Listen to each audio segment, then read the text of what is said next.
ಪ್ರೇಷಿತರ ಕಾರ್ಯಕಲಾಪಗಳು ಅಧ್ಯಾಯ 23. ಪೌಲನ ನ್ಯಾಯ ವಿಚಾರಣೆ.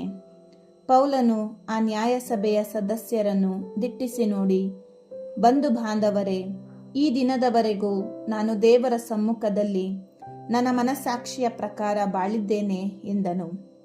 ಇದನ್ನು ಕೇಳಿದ್ದೇ ಪ್ರಧಾನ ಯಾಜಕ ಅನನೀಯನು ಪೌಲನ ಬಾಯ ಮೇಲೆ ಹೊಡೆಯುವಂತೆ ಹತ್ತಿರದಲ್ಲೇ ನಿಂತಿದ್ದವರಿಗೆ ಆಜ್ಞಾಪಿಸಿದನು.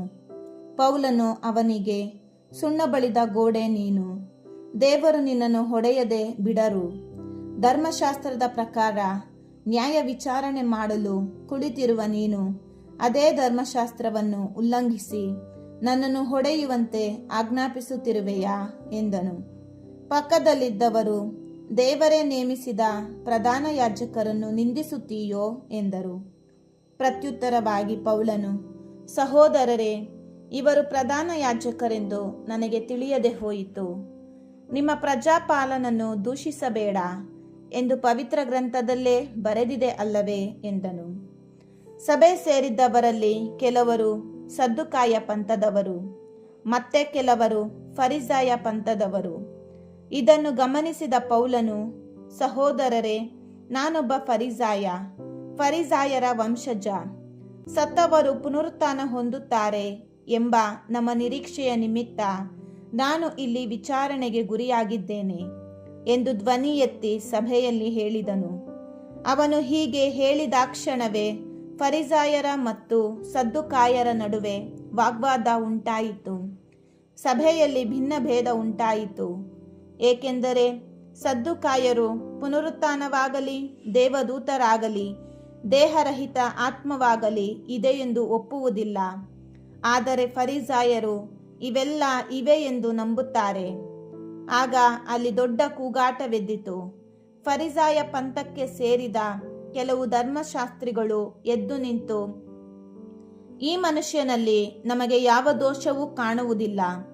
ಒಂದು ಆತ್ಮವೋ ಅಥವಾ ಒಬ್ಬ ದೂತನೋ ಇವನೊಡನೆ ಮಾತನಾಡಿರಬಹುದು ಎಂದು ವಾದಿಸಿದರು. ಈ ವಾಗ್ವಾದ ವಿಕೋಪಕ್ಕೆ ಹೋದುದರಿಂದ ಪೌಲನನ್ನು ಅವರು ಖಂಡ ತುಂಡಾಗಿಸಬಹುದೆಂದು ಸಹಸ್ರಾಧಿಪತಿ ಹೆದರಿದನು. ಅವನು ಸೈನಿಕರನ್ನು ಕಳುಹಿಸಿ ಪೌಲನನ್ನು ಸಭೆಯ ಮಧ್ಯದಿಂದ ಎತ್ತಿಕೊಂಡು ಕೋಟೆಗೆ ತರುವಂತೆ ಆಜ್ಞಾಪಿಸಿದನು.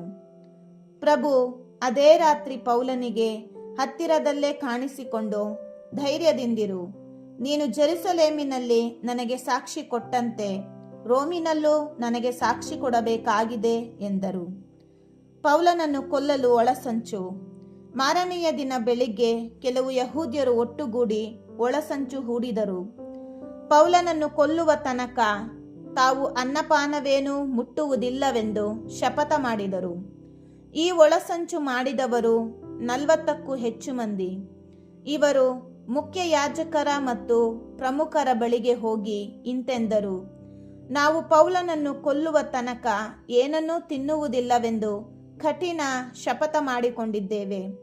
ಆದುದರಿಂದ ನೀವು ನ್ಯಾಯಸಭೆಯವರೊಂದಿಗೆ ಸೇರಿ ಪೌಲನನ್ನು ನಿಮ್ಮ ಬಳಿಗೆ ಕರೆದು ತರಬೇಕೆಂದು ಸಹಸ್ರಾಧಿಪತಿಗೆ ಹೇಳಿ ಕಳುಹಿಸಿರಿ. ಅವನ ಬಗ್ಗೆ ಇನ್ನೂ ಸೂಕ್ಷ್ಮವಾಗಿ ಪರಿಶೀಲಿಸಬೇಕಾಗಿದೆ ಎಂದು ನಟಿಸಿರಿ. ನಾವು ಹೊಂಚು ಹಾಕಿಕೊಂಡಿದ್ದು ಅವನು ಇಲ್ಲಿಗೆ ಬರುವ ಮೊದಲೇ ಅವನನ್ನು ಸಂಹರಿಸಿ ಬಿಡುತ್ತೇವೆ ಎಂದರು. ಈ ಒಳಸಂಚು ಪೌಲನ ಸಹೋದರಿಯ ಮಗನ ಕಿವಿಗೆ ಬಿದ್ದಿತು. ಅವನು ಕೋಟೆಯೊಳಗೆ ಹೋಗಿ ಅದನ್ನು ಪೌಲನಿಗೆ ತಿಳಿಸಿದನು. ಪೌಲನು ಶತಾಧಿಪತಿಗಳಲ್ಲಿ ಒಬ್ಬನನ್ನು ಕರೆದು, ಈ ಯುವಕನನ್ನು ಸಹಸ್ರಾಧಿಪತಿಯ ಬಳಿಗೆ ಕರೆದುಕೊಂಡು ಹೋಗಿ ಇವನು ಅವರಿಗೆ ತಿಳಿಸಬೇಕಾದ ವಿಷಯವೊಂದಿದೆ ಎಂದನು.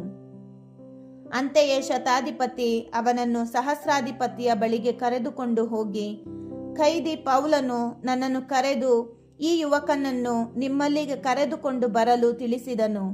ನಿಮಗೆ ಹೇಳಬೇಕಾದ ವಿಷಯವೇನೋ ಇದೆಯಂತೆ ಎಂದನು. ಆಗ ಸಹಸ್ರಾಧಿಪತಿ ಆ ಯುವಕನ ಕೈ ಹಿಡಿದು ಪ್ರತ್ಯೇಕವಾಗಿ ಕರೆದುಕೊಂಡು ಹೋಗಿ, ನೀನು ನನಗೆ ಹೇಳಬೇಕೆಂದು ಇರುವ ವಿಷಯವೇನು ಎಂದು ವಿಚಾರಿಸಿದನು. ಅದಕ್ಕೆ ಆ ಯುವಕನು, ಯಹೂದ್ಯರು ಒಂದುಗೂಡಿ ಒಂದು ತೀರ್ಮಾನ ಕೈಗೊಂಡಿದ್ದಾರೆ. ಅದರ ಪ್ರಕಾರ ಪೌಲನ ಬಗ್ಗೆ ಇನ್ನೂ ಸೂಕ್ಷ್ಮವಾಗಿ ಪರಿಶೀಲಿಸಬೇಕಾಗಿದೆ ಎಂದು ನಟಿಸಿ ಅವನನ್ನು ನಾಳೆ ನ್ಯಾಯಸಭೆಯ ಮುಂದೆ ಹಾಜರುಪಡಿಸುವಂತೆ ಕೇಳಿಕೊಳ್ಳಲಿದ್ದಾರೆ. ಆದರೆ ನೀವು ಅವರ ಮಾತನ್ನು ನಂಬಬೇಡಿ, ಏಕೆಂದರೆ 40ಕ್ಕೂ ಹೆಚ್ಚು ಮಂದಿ ಅವನಿಗಾಗಿ ಹೊಂಚು ಹಾಕಿ ಕಾದುಕೊಂಡಿರುತ್ತಾರೆ. ತಾವು ಅವನನ್ನು ಕೊಲ್ಲುವ ತನಕ ಅನ್ನಪಾನವೇನೂ ಮುಟ್ಟುವುದಿಲ್ಲವೆಂದು ಶಪಥ ಮಾಡಿದ್ದಾರೆ. ಈಗ ಅವರು ನಿಮ್ಮ ಅನುಮತಿಯನ್ನು ಎದುರು ನೋಡುತ್ತಾ ಕಾಯುತ್ತಿದ್ದಾರೆ ಎಂದನು. ಈ ವಿಷಯವನ್ನು ನೀನು ನನಗೆ ವರದಿ ಮಾಡಿರುವುದಾಗಿ ತಿಳಿಸಬೇಡ ಎಂದು ಸಹಸ್ರಾಧಿಪತಿ ಆ ಯುವಕನಿಗೆ ಆಜ್ಞೆ ಮಾಡಿ ಅವನನ್ನು ಕಳುಹಿಸಿಬಿಟ್ಟರು. ರಾಜ್ಯಪಾಲ ಫೆಲಿಕ್ಸನ ಮುಂದೆ ಪೌಲ. ಅನಂತರ ಸಹಸ್ರಾಧಿಪತಿ ಇಬ್ಬರು ಶತಾಧಿಪತಿಗಳನ್ನು ಕರೆದು ಹೀಗೆಂದನು, ಈ ರಾತ್ರಿ 9 ಗಂಟೆಗೆ ಸೆಜೆರೆಯ ಪಟ್ಟಣಕ್ಕೆ ಹೊರಡಲು 200 ಮಂದಿ ಸೈನಿಕರನ್ನು, 70 ಮಂದಿ ಕುದುರೆ ಸವಾರರನ್ನು, 200 ಮಂದಿ ಬರ್ಜಿ ಆಳುಗಳನ್ನು ಸಿದ್ಧಗೊಳಿಸಿರಿ.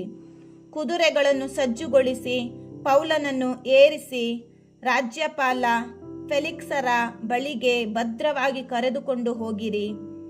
ಇದೂ ಅಲ್ಲದೆ ಸಹಸ್ರಾಧಿಪತಿ ಬರೆದುಕೊಟ್ಟ ಪತ್ರ ಹೀಗಿತ್ತು: ಮಹಾಪ್ರಭುಗಳಾದ ರಾಜ್ಯಪಾಲ ಫೆಲಿಕ್ಸ್ ಅವರ ಸನ್ನಿಧಾನಕ್ಕೆ ಕ್ಲಾಡಿಯ ಲೂಸಿಯನು ಮಾಡುವ ಪ್ರಣಾಮಗಳು.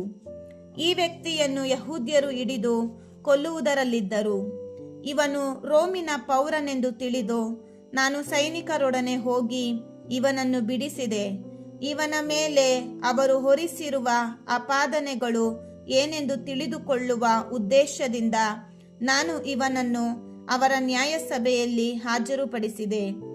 ಅಲ್ಲಿ ನನಗೆ ಕಂಡುಬಂದ ಪ್ರಕಾರ ಅವರ ಧರ್ಮಶಾಸ್ತ್ರಕ್ಕೆ ಸಂಬಂಧಪಟ್ಟ ವಿಷಯಗಳಲ್ಲಿ ಇವನ ಮೇಲೆ ಆಪಾದನೆ ಹೊರಿಸಲಾಯಿತೇ ಹೊರತು ಮರಣದಂಡನೆಗಾಗಲಿ ಸೆರೆಮನೆಗಾಗಲಿ ಇವನನ್ನು ಗುರಿಪಡಿಸಬಹುದಾದ ಅಪರಾಧವೇನೂ ಇರಲಿಲ್ಲ.